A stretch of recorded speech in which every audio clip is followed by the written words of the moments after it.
Hello, my name's Liam and I work for AromaPrime.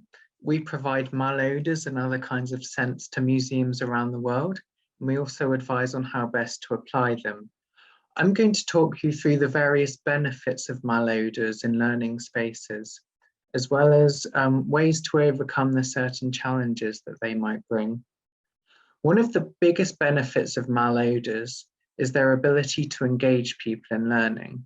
They can spark people's curiosity in a subject, whether they be tempted to investigate or whether they recoil and discuss the experience with their friends.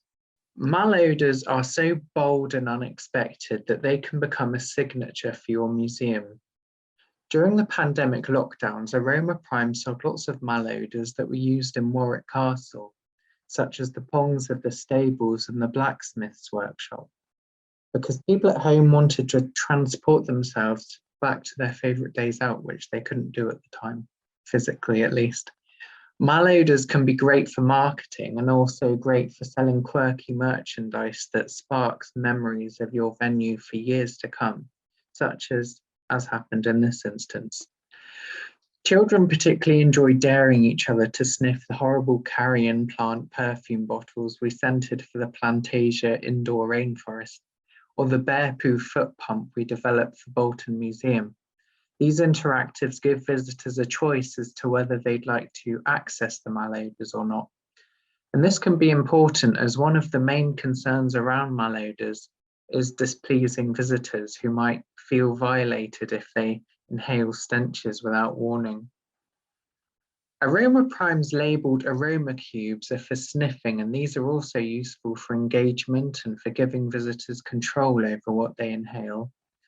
Aroma cubes are often used in care homes where the stench of fish has actually been requested for bringing back fond memories in ex-fishermen and fisherwomen who now unfortunately have dementia.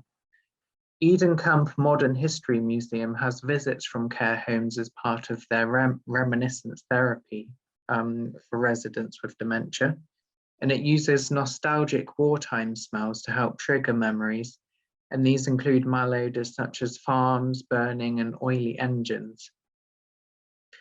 Malodours, of course, can be used to help tell stories in lots of different ways.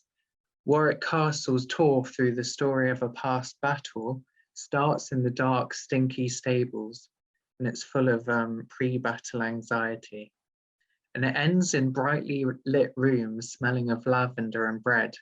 And this is an optimistic ending that's brought out through the contrast of these smells that take visitors on an emotional journey from gloom to glory. Now, stenches can be used to direct guest flow and attention as well.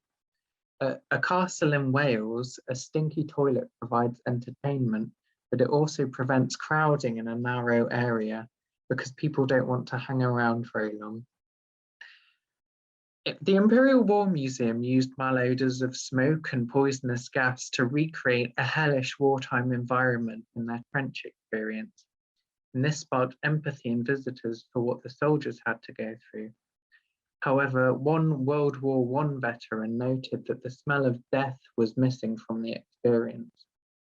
Some smells are not always necessary or tasteful, just like incredibly gory visuals might not be appropriate. If your exhibition covers a sensitive topic, think about whether some malodours may be worth omitting. Diffusing malodours subtly to start with can help you get a good balance and avoid making people feel overwhelmed, which can be a risk. In 2003, at the Diva Roman Experience, curators thought it might be a good idea to diffuse their new flatulent smell throughout the whole weekend, so it would be strong on the Monday. And as you can see from these articles, or this article, 4 school children vomited on the Monday.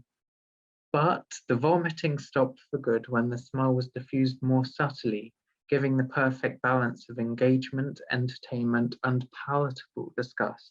So don't be put off by diffusing malodours. And sometimes a smell doesn't actually have to be a malodor to be perceived as a malodor.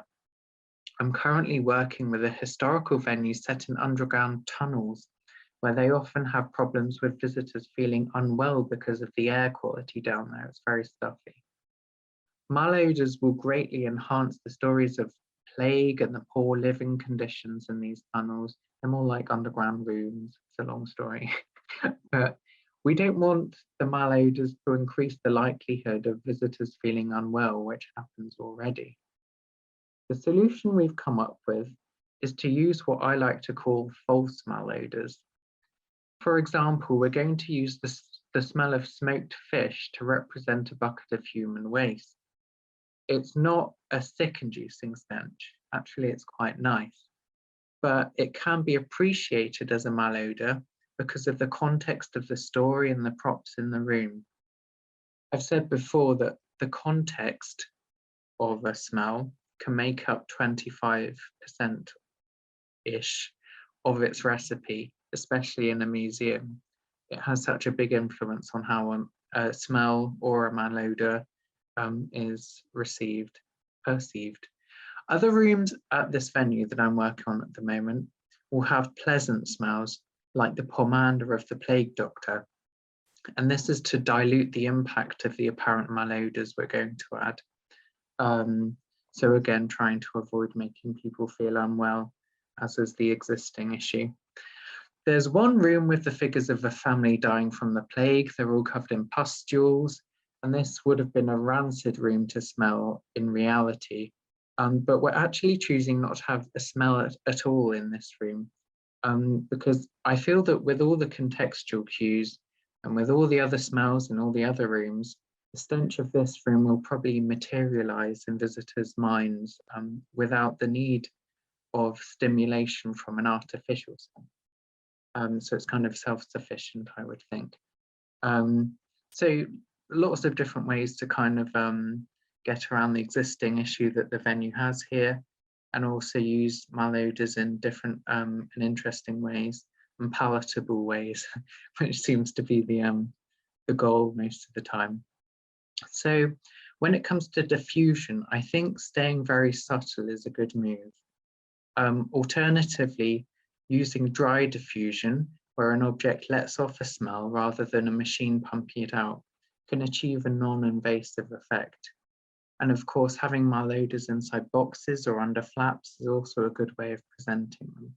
That said, if you want to lean towards theatricality and memorability of a story, a battle, for example, don't be afraid to go all out like Jorvik Viking Centre does, or like the dungeon attractions do, like London Dungeon or the Berlin Dungeon, for example.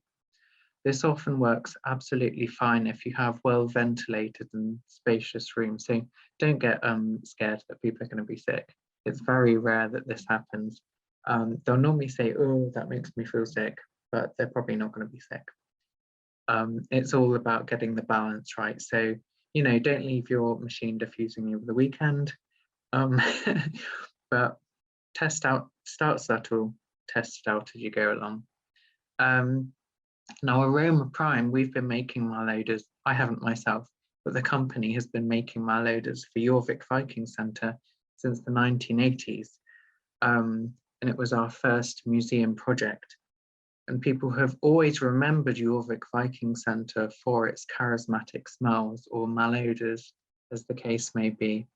And consequently, they remember what they learned there as well. So malodours have lots of fabulous benefits. And there are lots of ways to kind of use them in an effective way. If you have concern about people being offended by them or them not quite fitting the theme, there's always ways to get around it.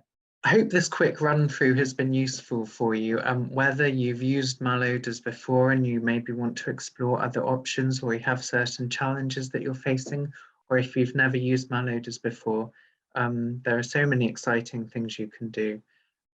Feel free to contact me. My name's Liam and my email address is liam@aromaprime.com.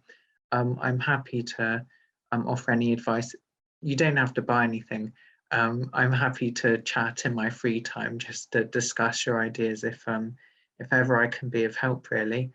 And thank you to Odeuropa for the opportunity to talk today, because I just love what the project is doing.